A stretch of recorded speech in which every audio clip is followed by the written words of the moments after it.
Live from the Washington, D.C. area, it's the Inside Scoop. All the news that our viewers want to know. Now, here's the host. Welcome to Inside Scoop, Virginia. I'm Bettina Lawton, your host. And today we have with us Aneesh Chopra. He is a candidate for lieutenant governor in Virginia. He will be running in the Democratic primary on June 11th. Now, Aneesh was born in New Jersey. He has a bachelor's degree from Johns Hopkins University and his master's in public policy from the John F. Kennedy School of Government at Harvard University. He was 8 years with something called the Advisory Board Company that has something to do with healthcare. We'll find out what all that's about. But most people know Aneesh because he was also appointed by Governor Tim Kaine to be his Secretary of Technology. And then he was appointed by President Obama to be the Chief Technology Officer of the United States. And now he is running for Lieutenant Governor in Virginia. So welcome to the show, Aneesh. We're glad to have you. Thanks for having me, Bettina. Absolutely. Now, as the advisory board company, because healthcare is such a big issue, Yes. What did you do there? You were there for some time, and then you're back there now in some senior capacity? That's right. The advisory board company advises about 3,000 hospitals and health systems on all the better ideas to make the healthcare system work more cost effectively and to make sure patients get the best quality care. I work at the intersection of technology and healthcare to figure out how we can modernize and improve the system, reduce errors, expand access, and lower costs. And a lot of that is the foundation of the work that I had done in the public sector. Okay, good. So let's talk about this lieutenant governor slot. Yeah. Okay, constitutional position. Your main job is to preside over the state Senate. It's currently 2020, Republicans and Democrats. So you get to vote, I guess, on everything except the budget. That's right. Why do you want to do that? That does not sound like a particularly challenging position for somebody who's been in all of these great jobs in technology. It sort of sounds like staid, old school, old Virginia kind of stuff. Actually, no. This is the opportunity where the decisions we make over the next 4 years will impact the trajectory of the Commonwealth for the next 40. And today's lieutenant governor, because of the tie-breaking vote, plays such a critical role in ensuring the values of the Commonwealth are reflected in the laws that we pass. But more so, the lieutenant governor also serves on the Council on Virginia's Future by law, which is organized specifically about the decisions we need to make now for our long-term success. So I strongly believe the lieutenant governor's role is uniquely positioned to help make sure that our values are advanced in the legislature by casting the tie-breaking vote on key matters of importance to our community, but also to ensure that we're making the right decisions today and the right investments today to build an innovation economy in the future. So for both of those reasons, I think now's the best time to make the mark and make a big difference because we need to. Virginia's been best managed state, best state for business, best place to raise a family. But over the past 3 years, we have taken a wrong turn, and we've got to get right back on track if we want our kids and grandkids to live and thrive in Virginia. Well, I always find it interesting that we got all of those best places during Governor Warner, Governor Kaine, and now, as you say, over the last 3 years, we're no longer the best of in a lot of those categories, and it's not a good place to be to start slipping like that. Leadership matters, Bettina, and a slight adjustment to leadership and focus, and you can see the results. They're clear for everybody. We've fallen. We can and we will thrive because we are Virginians, but we've got to make better decisions. So how does this work? I want to ask you this because there are two issues that people have said, here's my issue with Aneesh. Okay. First issue is he's never run for public office. How do we know that he can actually put together the campaign and do this? We need somebody who actually has run and won. So how do you respond to people who say things like that? Well, I start with a very basic principle. To me, the Commonwealth has a very clear desire for advancement, and it's looking for candidates with experience that have delivered results. Over the last 6 years I've been in public life, I've worked closely with Governors Warner, Kaine, and President Obama as their lead advisors to expand broadband access so folks can connect to the jobs of the future, to make it easier for folks who lack the skills on day one to more effectively connect to those jobs with the training support that they need, and to make sure that they have a system that provides small businesses and entrepreneurs, especially women and minorities, access to the capital they need so that they can grow. My results and my experience are what we need in Virginia, and that's resonating as I travel around the Commonwealth. I will say this, you measure the strength of a campaign in just the first few months of our activity. I've recruited a terrific team. We've built a strong grassroots network, over 650 public supporters in every corner of the Commonwealth, from the mayor of Martinsville, the former mayor of Lynchburg, to a number of key national figures like former Congressman Tom Perriello, Congressman Jim Moran, and former Congressman Rick Boucher. This campaign structure we've organized is meeting people in every community, and I believe they're responding. The message is responding, and you could see the organizational activity. At the biggest straw poll our Democratic Party has held on St. Patrick's Day with Congressman Jerry Connolly, 1,400 people. Our campaign generated a 70% performance, and that's just an example of, I think, the approach I'm taking. Run a strong campaign, take our message to voters in every corner of the Commonwealth, and work to make sure our democratic values can be advanced in this election cycle. That's what I'm doing. Good. Now, let me ask you one other thing, because, and this applies to a whole bunch of folks on this, but your opponent is the only person who's not a Northern Virginian. Mm-hmm. Top of the ticket is going to be Northern Virginia, regardless of who wins Attorney General, Northern Virginia. Uh-huh. And I've heard people say, we can't have all Northern Virginia. And the only option is your opponent. Do you think an all Northern Virginia slate is going to be a problem? I mean, how do you combat that? Because you obviously think you can combat it because you want to win. Well, to me, those comments echo the comments that say a Democrat cannot win in an off-year election if a Democrat wins the presidency in the prior year. If you believe that, then why is Governor McAuliffe making this a run for the race? Because, geez, he should just fold up and go home. Right. We run because we believe we have important messages to share and that Virginia absolutely needs to move forward, and these decisions are critical. I will make this observation because I'm a data-oriented guy. Governor Warner, in his election in 2001, attracted 84% of the Al Gore vote from 2000. Governor Kane in 2005 attracted 72% of the John Kerry vote from 2004. Creed Deeds attracted 39% of the vote that Barack Obama ran in 2008. So basic math from my point of view, we need to improve from 39, aspire to Kane and Warner levels, and that is a very clear message. How do we turn out the vote from 2012? And to me, I have been traveling around the Commonwealth in every corner. I was a surrogate for President Obama, one of his national co-chairs for technology for Obama, and I did some surrogate work for Governor Kane, now our U.S. Senator. These leaders understand that the coalition that came out of younger voters, women, minorities, and immigrants have come forward, and they appeared in large numbers in 12. Our job is to inspire them, and I intend to work very hard to earn their trust. Now, you also had mentioned one time, I think when you and I were chatting about something, that you thought that you would do the lieutenant governor job full time. Yes. Now, the Senate is in session maybe 60 days. The maximum is 60 days a year. So what are you going to do the other 10 months of the year? Well, as I had mentioned to you, the lieutenant governor serves by law on the Council on Virginia's Future. This is a body I served on as Governor Kane's appointee. I was the one of his two cabinet appointees with the previous lieutenant governor candidate, Jody Wagner, who had been Secretary of Finance. The Council on Virginia's Future organized an innovation strategy to make sure that the jobs and industries of the future would grow in Virginia and that our more nimble, agile, and effective government would be ready to meet the needs. So on that body where I had served, I led the Effectiveness and Efficiency Committee, put over 40 initiatives on the books to redesign the GED program, to improve access to early childhood information. And those initiatives I will absolutely grab back onto as lieutenant governor.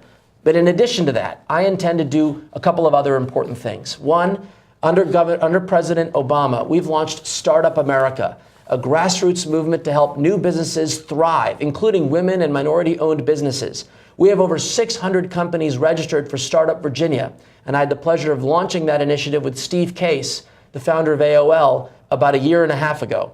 I intend, as Lieutenant Governor, to embrace the Startup Virginia Collaborative to make sure that the handoffs between the government and the private sector and community organizations can be more easily and more effectively organized.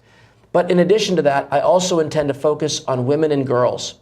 President Obama organized a Council on Women and Girls, And this initiative was critical to addressing questions of equal pay for equal work, for ensuring that we had family-friendly work policies so that women had the chance to thrive in not having to make the trade-off between caring for the kids and caring for their jobs and careers. That's an area where I strongly believe we need more leadership in Virginia. We've been sending the wrong signal, denying women access to their health care services, making it harder for them to compete in this global economy. We need to focus on this issue. And I hope Governor McAuliffe will allow me the opportunity to organize this effort and bring more public-private activity in this regard. But these are things that require our time and attention in the months when we're not in session. And I am absolutely committed to making sure that we've got the focus, the effort to bring those collaborations to life. Now let me ask you, because you were talking about health care and women, which is the natural segue into reproductive rights. Virginia has really gone backwards in the last couple of years, imposing more and more restrictions either on clinics that provide reproductive services. Governor McDonnell, I saw you issued a statement opposing the ban that he just put on abortion coverage for health insurance. Where do you stand on all of those? It's sounding like you are what I would consider to be the Democratic view. Choice should be available. People should be able to get the kind of insurance they want. What's your attitude? Absolutely. I am a pragmatic progressive. My wife, and I have 2 daughters, I look at them every day, and I look at the choices that they make. There's nothing that I, as a man, should do to tell them how to care for their bodies and to address the challenges that they face. We trust our women in our society. This is a bedrock principle of America. It's foundation of equality and fairness. So from my perspective, the government's ideology imposing itself on women's health care is just not the place to be. I strongly believe that women's rights should be preserved and that we should do everything in our power to ensure our kids and grandkids can grow up in a community that gives them every opportunity to live the American dream. So from my vantage point, all of these issues, whether they be inappropriate regulations on clinics to shut them down, or it be mandates to minimize, to create basically carve-outs in the insurance industry that certain healthcare services can or cannot be covered, that's the wrong way to go. I oppose them with all of my heart, and I want to move forward, advancing our values, but advancing our values in a way that not just defends against these negative attacks, but advances them more proactively, doing creative things to close the pay gap, doing creative things to ensure better access and lower costs. This is what I intend to do. Terrific. Well, we are going to break. We can hear our music. So please stay with us. We will be back right after our break with Aneesh Chopra, the candidate for Lieutenant Governor.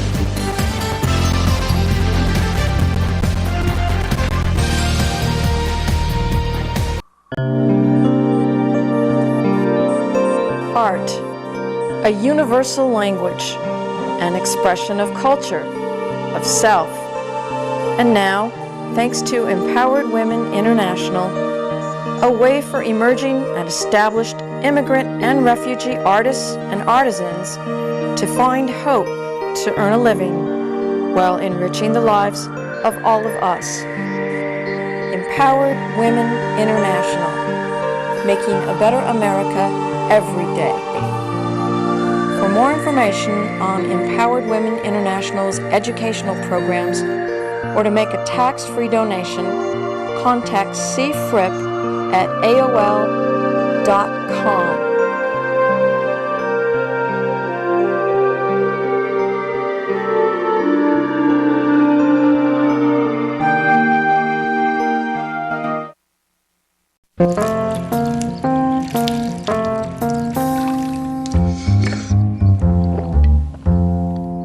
Here, kitty, kitty.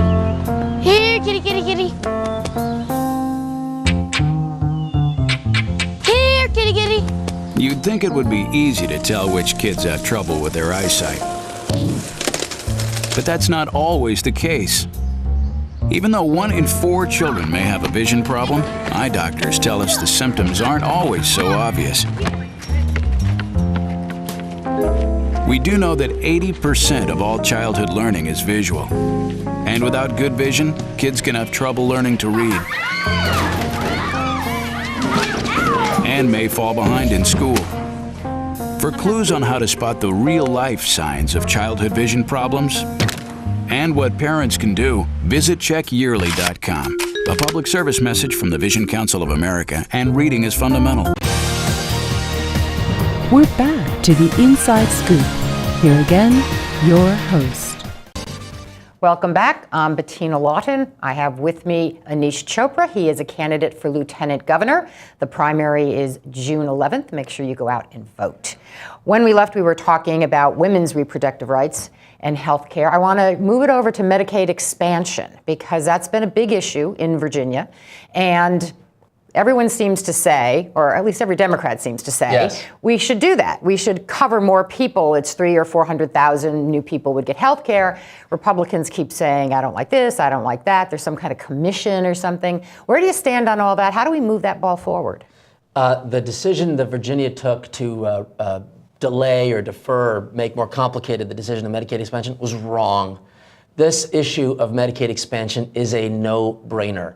Virginia taxpayers have contributed significantly to our federal coffers for decades, generations. And today, the federal government is offering us the opportunity to expand coverage to several 100,000 Virginians who need it, and is providing the resources, at least in the early years, and in the out years, a dramatic increase in investment, over 90 cents on the dollar covered by our federal programs. But more importantly than the decision to expand access, because it's the right thing to do, it's also the right economic thing to do.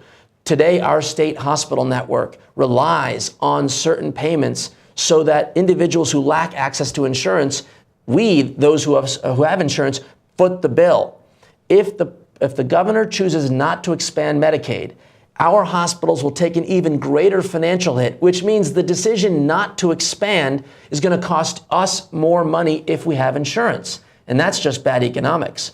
Finally, it's very important to understand forest from the trees.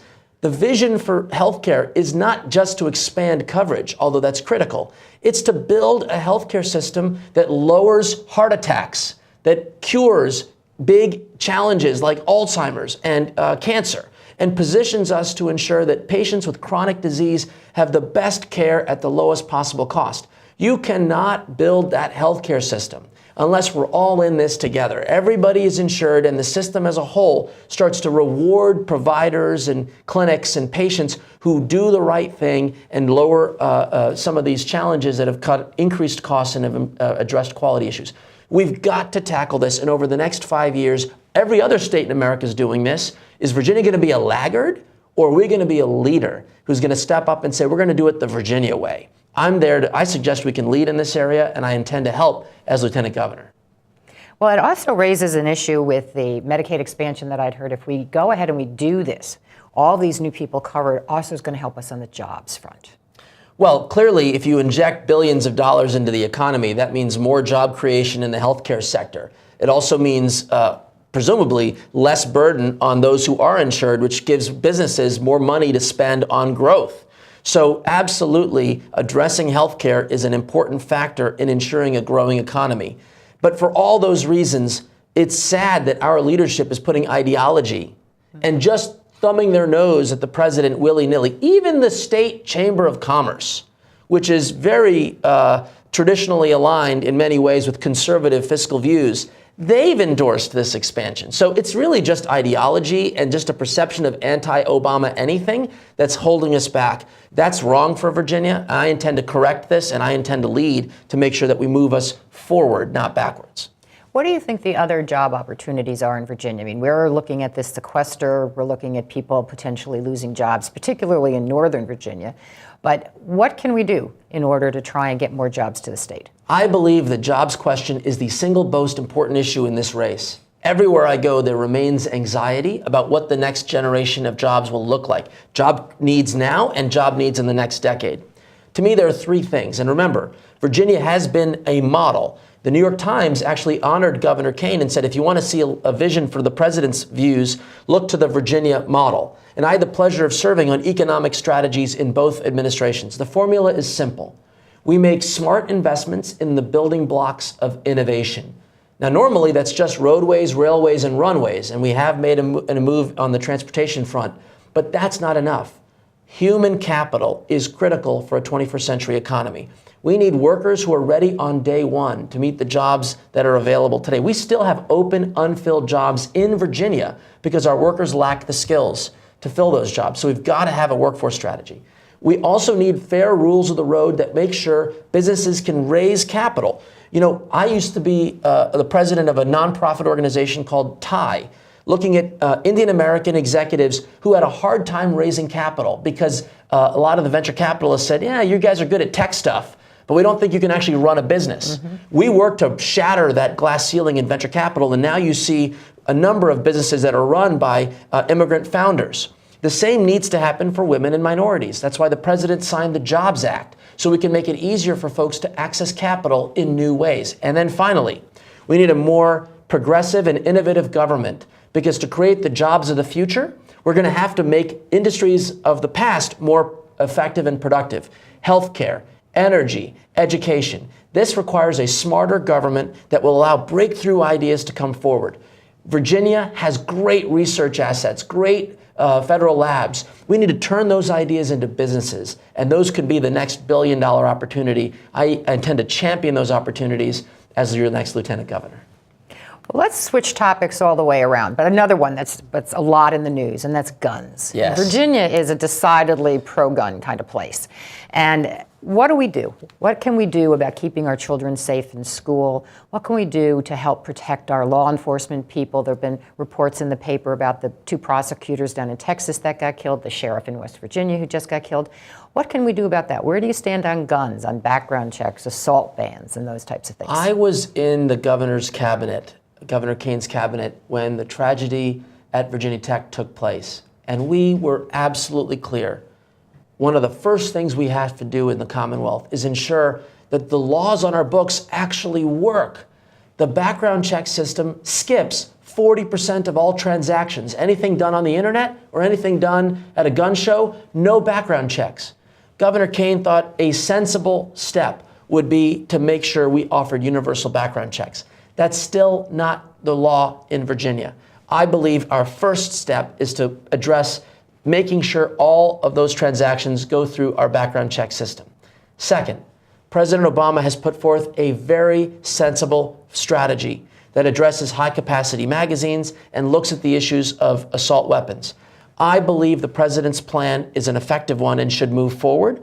That's a federal discussion, but I certainly support sensible gun legislation that makes sure tragedies like the ones we've seen at Virginia Tech, at Sandy Hook, are minimized. Because as a father of 2 girls, my 6-year-old, my 4-year-old, I looked at my wife, we wept for hours and days in the wake of the tragedy.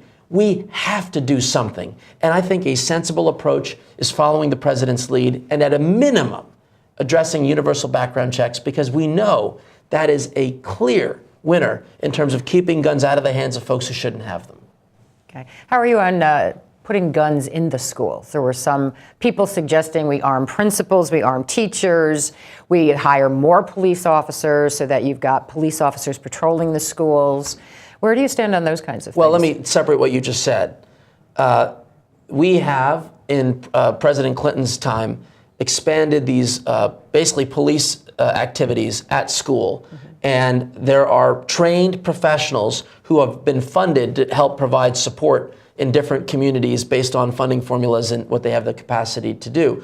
And sensible ways to think about improvements there, expansion and so forth, absolutely on the table. That's a policy that's already on the books. The idea that we would set up a vigilante posse who would come in with armed guns into the classroom, no way. I would not send my 6-year-old and 4-year-old to a school that has the potential for wrong to happen because something didn't quite work out right, and accidents might be a bigger problem than protecting against a threat. So no, generally speaking, the laws that are on the books that provide for these specialized and well-trained staff, that's an area worthy of discussion. But anything expanding that, I just generally believe is going down the wrong road.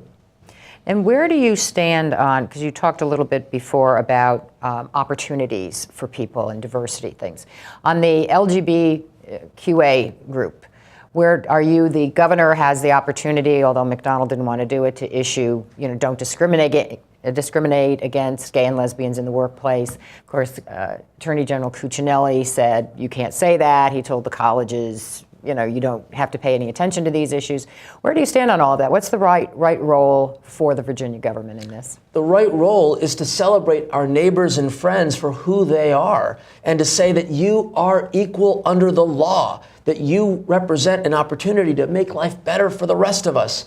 To me, this issue is, yes, a human rights issue, and I believe strongly in areas of marriage equality, of the non-discrimination clause that Governors Warner and Kane put on day one. Absolutely support an equality agenda. But it's not just because it's the right moral thing to do, it's the right economic thing to do.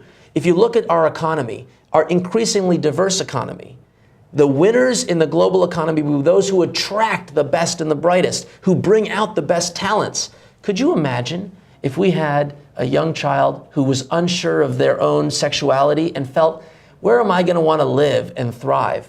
I have talents. I could create a startup. I could create business opportunities. Will they see a welcoming Virginia over the next decade who says, come on in, welcome to the family. We love and respect you like our friends and neighbors. Or are we going to say, you know what, we're closed for business. You might be talented and you might invent the cure for cancer, but you know what? You happen to have picked the wrong sexual orientation, which, by the way, isn't a choice. Right. Research suggests this is what you're born with. This is who you are. So somehow, oops, your genetic makeup is wrong. So you know what? Go to the next town. That's not the winning formula for an economy. That's not the values that we were born with in Virginia. Virginia's values have been about opening up and celebrating our diverse talents. We've tackled our demons in the past. We've addressed issues of racial and gender inequality. If we do this right, we will be the beacon that says the next chapter of American democracy that taps into all of our talents to solve the big challenges of our day. We can do this. And it's built on the foundation that Governors Warner and Kane have left us. So we don't have to invent a new wheel. We've just got to be true to who we believe we are. And that's, I think, a critical foundation of why our Commonwealth will make the right choices in 2013. Well, and I think you've really demonstrated in talking about this, what you said earlier about elections have consequences. Who you elect makes a huge difference. And we have, in so many ways, sort of retrenched into behaviors, attitudes that don't really reflect who we are in Virginia. And that really does need to get fixed. Yes, but the bigger point, and I would just say this very clearly, again, do we want an economy that will prepare our kids and grandkids for jobs? Do you want your kids and grandkids to move out of Virginia to live a great life? Or do you believe they can grow here? You know, Virginia's been a magnet for the last 50 years. Talent has come here. We are at the risk of jeopardizing that tradition. We're going to do it right. Visit teamchopra.org if you believe in this vision, if you believe in opportunities to volunteer to make this happen. We look forward to working with you in the coming months and years. Thank you. Aneesh, thanks for being on the show, and good luck on June 11th. Thank you very much.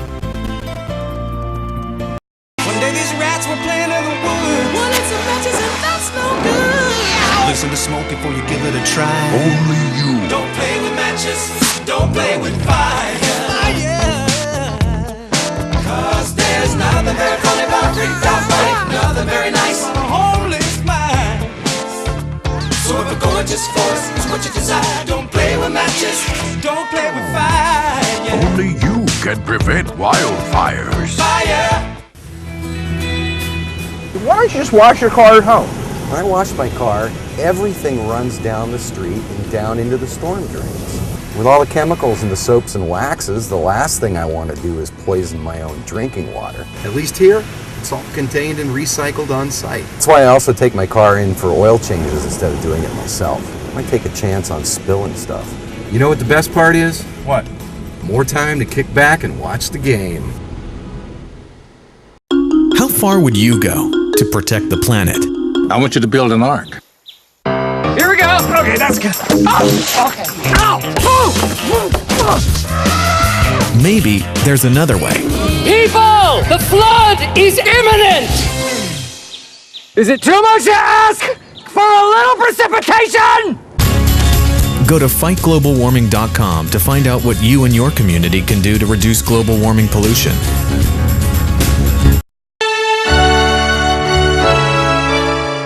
Somewhere around the world, there are men and women of the armed forces risking their lives, helping rebuild communities after natural disasters, collecting toys for needy children, tutoring kids in school, These are your sons and daughters who work to keep us safe, secure, and free. Dedicated men and women who put their country first.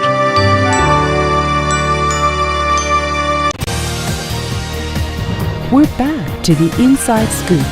Here again, your host. Welcome to Inside Scoop, Virginia. I'm Bettina Lawton, your host, and I have with me Senator Ralph Northam. He is a candidate for the Lieutenant Governor position on the Democratic ticket. The primary is on June 11th, so we encourage everyone to go out and vote. Let me tell you a little bit about Ralph. He is a native of Virginia's Eastern Shore. He graduated from the Virginia Military Institute, and he's got his medical degree from the Eastern Virginia Medical School. He served 8 years in the United States Army, rising to the rank of major. After Desert Storm, he came back, started practicing pediatric neurology at Children's Hospital of the King's Daughters in Norfolk, Virginia. And he is also an assistant professor of neurology at the Eastern Virginia Medical School. And on a volunteer basis, as if he doesn't have enough to do, he is also the medical director for the Ed Mark Hospice for Children in Portsmouth. You were elected to the Virginia Senate in 2007. You recently won your first straw poll in Northern Virginia, so congratulations. This race is becoming incredibly competitive. Thank you so much, Bettina. I appreciate the opportunity to be on your show today. Well, absolutely great. We had you on Skype a while ago, but it's much better person to person. So I'm learning all about the new technology, so this is great. That's wonderful. Let me go and ask you the first question that people say to me about you running for Lieutenant Governor, and that is, the Senate is evenly divided 2020. You run for Lieutenant Governor, you win, all of a sudden we're down a seat. How safe is your seat? You're from that rest of Virginia. We in Northern Virginia get very worried when we lose a senator from down there. Can we hold your seat if you win? Absolutely, and that's a great question. When I ran in 2007, it was a very conservative district, and I unseated an 8-year incumbent. He had deep roots there. I had roots on the Eastern Shore of Virginia, which is where I grew up, and also I had worked my adult life in Norfolk, so I had the best of both worlds. And so that was a tough election in 2007. As you know, in 2011, we did the redistricting. And so Senator Yvonne Miller, who represented the 5th Senate District, I'm in the 6th Senate District, about 10 of her precincts came into the 6th District. So we turned what was a difficult, fairly conservative district into a very safe Democratic district. And so it's a question that's come up often. I think it's very pertinent.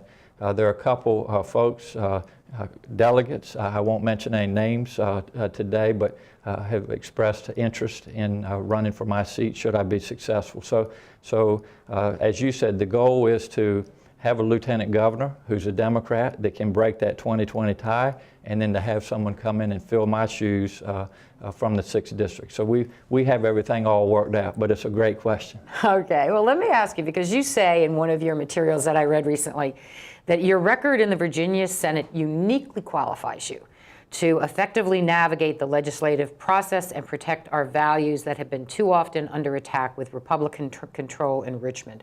So what is it about being a senator, other than the fact that, well, you know where the men's room is, and no one's got to show you that, but what is it about your service in the Senate that uniquely qualifies you to be Lieutenant Governor? Yeah, and that's a great question. And as you said, I started in the Senate in 2008.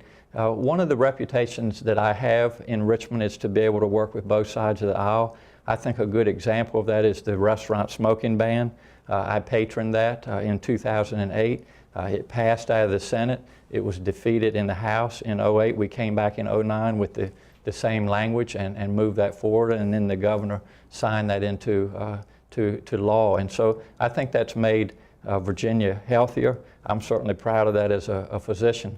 But I know how to get things done in the Senate, and I have relationships that I've made over the years. I know who the players are. I know how to make policy, and I'm sure we'll talk about some of the things that I've worked on. But, you know, experience is important in the Senate. Being able to preside over the Senate, which is what the Lieutenant Governor does, is important. It's important to welcome people to the Senate, to continue with our traditions that are very important in Virginia. So again, I think the experience that I have gives me the unique qualifications to to be lieutenant governor and to move Virginia in a positive direction. Now, your opponent has said that he thinks the lieutenant governor job should be full-time. Is that your philosophy? Do you think it needs to be a full-time, or do you want to devote full-time to this if you get elected?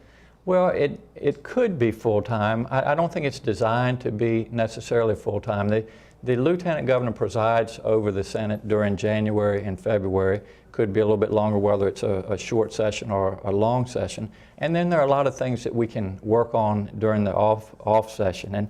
And so certainly some of the things that are important to me, as you might imagine, health care. I've worked a lot with Medicaid expansion this year. We're trying to move that forward. It's just there's no excuse that we shouldn't. I'm passionate about education. Though there's some things, as you've mentioned, I teach at the medical school. There's some things that I want to work on in education. I have been an advocate for our environment, especially cleaning up the Chesapeake Bay. There are things that I want to continue to do with that. So there are a lot of things that we can work on when we're not in session. But to answer to your question, you know, I would still plan on seeing patients. I would certainly cut back my practice, but I think it's important for me to be balanced. And that's one good thing about having a citizen legislature. We bring our experience to Richmond from whatever, you know, our background is. And again, mine is in medicine. So 2 months will be very busy. The other months will be busy. I mean, we do the same thing in the Senate, you know, to work on different projects. But at the end of the day, seeing patients, taking care of children, is important to me as well, and I'll continue to do some of that just on a scale back basis. Okay. Well, and that is the idea, I think, with the Virginia legislature and why they meet such short sessions. We don't want people to be professional politicians. Well, Bettina, you know, it's a good point. The last thing that we need in Virginia is full-time politicians. I mean, just look and see what's going on in Washington, and we have, you know, good people there. But again, the experience that folks bring from their professions, I think, is healthy for Virginia. Well, let's talk a little bit about health, since you are a doctor. Sure. I know you were very active last year when the whole transvaginal ultrasound situation came up. I heard some great stories about things you were doing to trying to get that defeated. So you are firmly on the side of the availability of reproductive choices for women, or do you consider yourself a pro-choice guy? Where do you stand on all those? Well, I'm, you know, pro-choice. The bottom line is that legislators, mostly men, which is interesting, should not be telling women what they should and shouldn't be doing with their bodies and their lives. And so what happened last year was the infamous and the, I would say, embarrassing to Virginia transvaginal ultrasound bill, which mandated that a woman must have this procedure before having an abortion. And as a physician and having a wife who's very involved, I have a daughter who's a senior at UVA, it was just offensive to women. And so as the only physician in the Senate, I took it upon myself, and I think people depended on me to try to educate people about what they were trying to do. And at the end of the day, you know, doctors should be able to make the decisions with input from their patients, in this case women, on what tests they should and shouldn't be doing, and it shouldn't be a group of men legislators telling them what to do. So as hard as I fought for that last year, we didn't have the votes that we needed. We didn't have the leverage, and that, you know, goes back to why it's so important to take our majority back in the Senate to keep this from happening.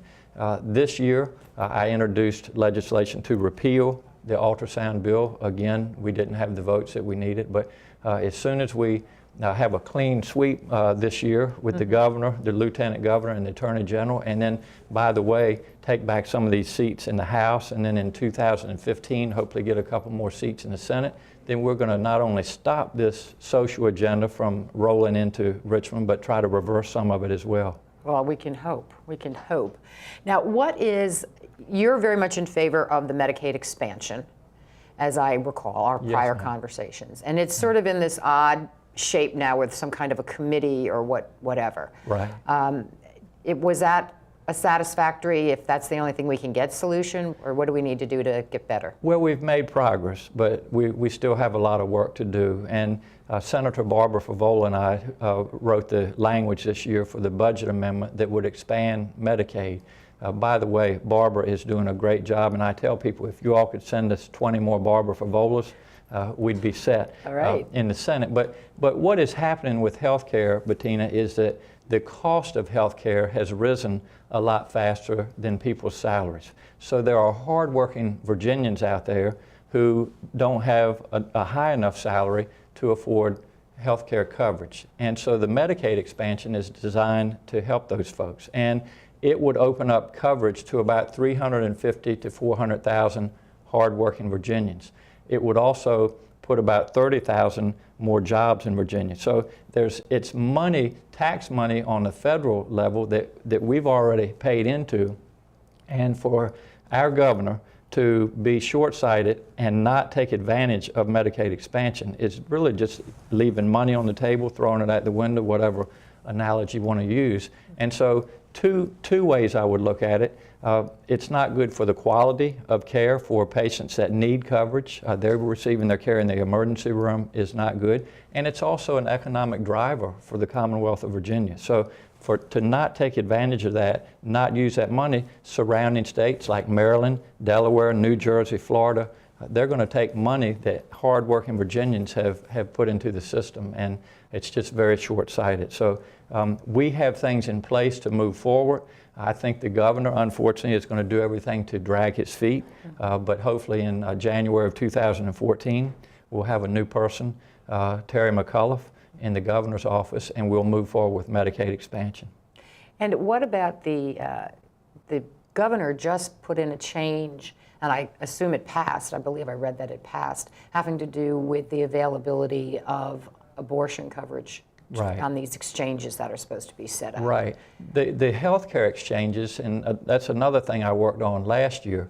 You know, it's interesting, the current administration says they want less government, less regulations, and last year we've got a great design Virginia healthcare exchange that now is in a box with a bow on it, sitting on the shelf collecting dust. So now we're going to be using a federal exchange. And so the amendment that you're talking about, he put in at the last minute last week just before the veto session that says that women who choose to have private insurance paid for out of their own pocket through the exchange will not be able to have abortion and reproductive health care covered. And again, you know, they've used excuses in these other pieces of legislation, like the ultrasound was for education and the TRAP laws were for safety. Well, it's blatantly obvious that this amendment is to decrease access for women to reproductive health care, and there's no excuse. Right, because there is no cover that you can argue on that one. No, it is what it is. It is what it is. That's exactly right. Well, we are going to break, and then we will come back and talk more with Senator Ralph Northam. Stay with us. We'll be right back.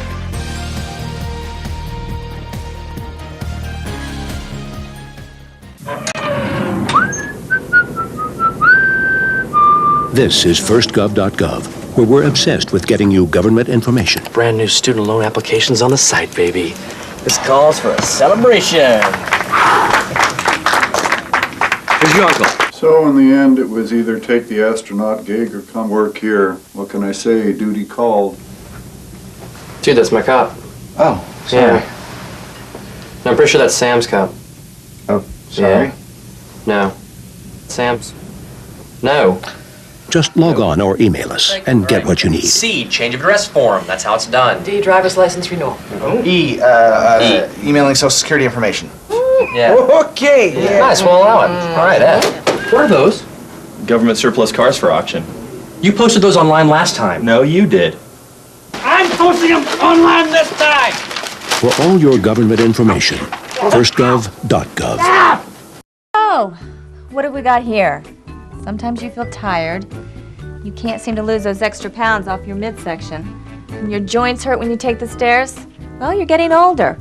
But I'm happy to say that there's some simple things we can do to keep you happy and healthy for years to come. We can also lower your risk for some serious diseases the older population is often subject to. Proper nutrition is more important than ever. Your body has changed, you know. Not as many treats. A basic exercise plan, lots of walks and fresh air, and most importantly, come and see me for twice-yearly checkups to help ensure the best possible quality of life. Now, how does that sound? Good boy. Improve the quality of life for your elderly pet. Schedule twice yearly checkups that include preventive care and regular lab work. A message from the veterinary members of the American Animal Hospital Association. We're back to the Inside Scoop. Here again, your host. Welcome back. I'm Bettina Lawton, the host of Inside Scoop Virginia, and today we have Ralph Northam. He is a candidate for Lieutenant Governor on the Democratic side. That's right. He has a primary on June 11th, so we encourage everyone to come on out and vote. I want to turn, Ralph, to another big, huge hot topic out there, and it's guns. Sure. Now, Virginia, of course, is a big gun state. We're Right, very it is. pro-gun on a lot of things. Right. But where do you stand on guns? You're from the South, so we always Right. assume that you guys in the South there are always packing heat and doing kinds of crazy stuff. Where do you stand on all that? I don't pack heat, Bettina, but you know, I do have I think a unique perspective on guns. I grew up on the Eastern Shore, hunting and fishing, and a lot of my friends, my family still hunts and fishes and enjoys being in the outdoors. I also have some other interests and background, and one of which is I was an Army physician, and so I took care of wounded soldiers during Desert Storm. And unfortunately, I know what guns, weapons that are designed to kill people, do to humans, and so I've seen that firsthand. I also have the perspective as a pediatric neurologist. Unfortunately, I'm the one that is at the bedside when children have been shot, sometimes in the head, maybe in the chest, but they're not going to live, and I'm the one that has to tell the parents that their child is going to die. And so I have that perspective. I think it is very difficult to look people in the eye, such as those parents, the Virginia Tech parents who lost their loved ones in that tragedy, the Sandy Hook victims. It's difficult to tell them that guns save lives. And so we as a society need to have a very serious discussion as to where we want to go with gun control and how we can decrease the violence from guns, not only in the Commonwealth, but in this country, and make it safer for you and me, and to make it safer for our children as we move forward. So there are a couple things that we need to focus on. The first is assault weapons. And as I just mentioned, I know all about assault weapons from being in the military. I don't believe that we need those on our streets, in our society. They are designed for nothing more than to kill people. They're not for hunting. And so we need to make some decisions on where we want to go with that. At the same time, when we talk about assault weapons, we need to talk about clips. If you go back to the Sandy Hook and some of these other shootings, they're using clips with 20, 30 rounds. There is no need for that in our society, so that needs to be addressed. There is no excuse, Bettina, that we shouldn't have universal background checks. There are too many people that are able to buy guns right now at some of these shows, private dealers that we just need to keep better track of who's buying guns. We also need to work on access to mental health. As you know, there are troubled people, unfortunately, in our society. When you couple that with the availability of firearms, then bad things happen. And you know, not only do we have incidences like Virginia Tech, but we also have homicides and we also have suicides. And a lot of those, believe it or not, are very impulsive. In other words, someone will perhaps have a bad day. They don't want to live that particular day. If you have guns available, easy access, then things happen. So certainly in rural areas of Virginia, we see more suicides. In urban areas, we see more homicides. But at the end of the day, what I would like to do, and you know, we talked a little bit earlier about what the lieutenant governor can do. Well, I want to sit down and bring people, hunters, you know, marksmen, whoever wants to come and sit down and let's say, we have a problem in Virginia, we have a problem in the United States with gun violence, and we need to address it. And let's sit and put our heads together and come up with some logical solutions to move Virginia forward, and again, to make it safer for you and me and for our children. Well, do we have a special problem in Virginia? I mean, the NRA is headquartered right in Fairfax County. They seem to be fairly persuasive on or at least lobbying way. You know, it's interesting you bring that up, Bettina, and the NRA does have a lot of power. They have deep pockets, but if you go and talk to people that are members of the NRA, they understand that we have a problem with gun violence, and so I think a lot of them are willing to sit down, and that's what Moving Virginia Forward is all about, is sitting down, communicating what's on your mind. Let me tell you what's on my mind. And, you know, if we compromise a bit at the end of the day, but the bottom line is we need to address it. We have the highest number of problems with gun violence in industrialized nations right here in the United States. We can do better than that. Well, I suppose I should have some faith in your ability to do that, Ralph, since we also are the headquarters for Marlboro, and you got the smoking ban through. So perhaps it's not as far out there as some folks might think. Right. Let's talk about jobs. Sure. Jobs are a huge issue for people in Virginia. We have the sequester we're now dealing with. Right. What do we need to be doing to get more and better paying jobs into the state? Well, a couple things. And the first one I would start with is we need to make sure that we have a first-class transportation and infrastructure system in Virginia. And we had a good year in the General Assembly. We've put about $1.3 billion of new revenue on the table that we haven't had since 1986 when Governor Baliles was in office. So it's very important if we're going to attract new businesses, jobs to the Commonwealth of Virginia, that they can come and see that, okay, we're taking care of our transportation and infrastructure.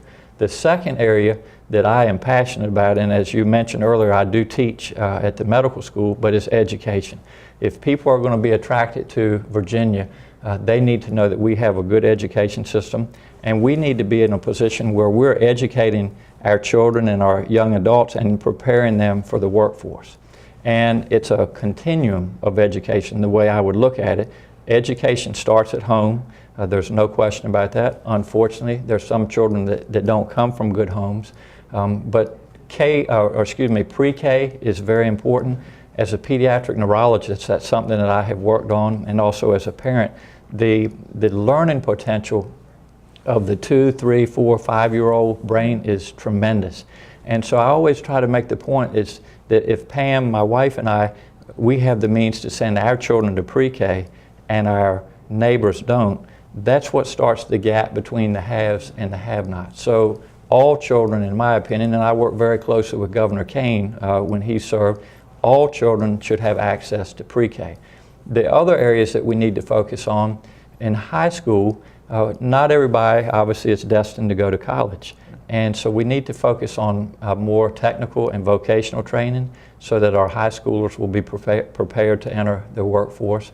And then obviously I teach at the medical school. I teach pathophysiology, and I have students that come from other countries, residents that come from other countries, and I can promise you and promise everybody that's listening, other countries are not playing for second when it comes to education. So we have great colleges, universities, our community college system is good. We have good medical schools, but we don't want to get behind the curve because other people are looking over our shoulder, and we need to stay at the top. You know, I read, and this sort of just occurred to me, I read the other day that UVA is now talking about doing an extra several $1,000s for juniors and seniors if you go into a popular major. And I thought that's kind of an odd way of trying to price higher education in Virginia. What do you think of those kind of things? Well, it is, but at the same time, one of the things that we've been working on with our high school and college levels is our businesses interacting with the colleges and high schools and saying, for example, I'll give you an example over on the Eastern Shore, we have NASA Wallops, a very high-tech potential to put people to work, but people aren't trained to do that type of work. So they're reaching out to our community colleges over there, they're reaching out to the high school and say, these are the jobs that we have available now and that we'll need down the road, so help us, you know, by training students to be able to enter. So with that interaction between the business community and our education system, I think there's a lot of potential to, again, to get people prepared for our workforce and to move Virginia forward. Okay. Now, what about voting issues? We've got another voter ID bill that managed to pass this year. Where do you stand on all of that? Do you really think voter fraud is an actual big deal in Virginia? A short answer, no, N-O. We, as you know, in November of 2012, people stood in lines for 2, 3, 4 hours. There is no excuse in that. We can do better in Virginia. We introduced several bills this year. I say we, the Democrats, a couple just that come to mind, the no excuse absentee voting. Another one, if you're 65 or older, you don't have to give an excuse to vote early. All of those were defeated. And then came what I would refer to as the voter suppression laws from the other side of the aisle.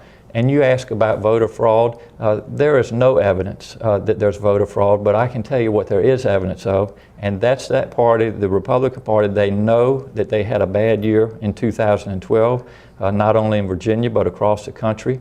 And so their agenda is to bring forth these bills that literally just make it more difficult for people to get to the polls. And you mentioned the voter ID bill.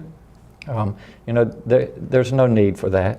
There's no evidence of voter fraud, and all that does is just makes it more inconvenient and, by the way, more expensive for the Commonwealth of Virginia for people to go to the polls. And, you know, the whole thing that we've been talking about, some of these issues, this agenda that they brought forward with the assault on women, the voter suppression, you could go right down the list. It's moving Virginia backwards, back into the 20th and 19th centuries. That's not what Virginia needs. We need to move forward. So again, you know, you ask about being lieutenant governor and why I chose to do this.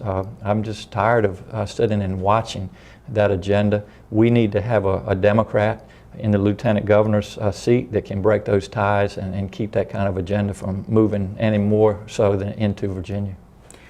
Now, talking about sort of moving forward, the other area we seem to be moving back on are the gay and lesbian rights area.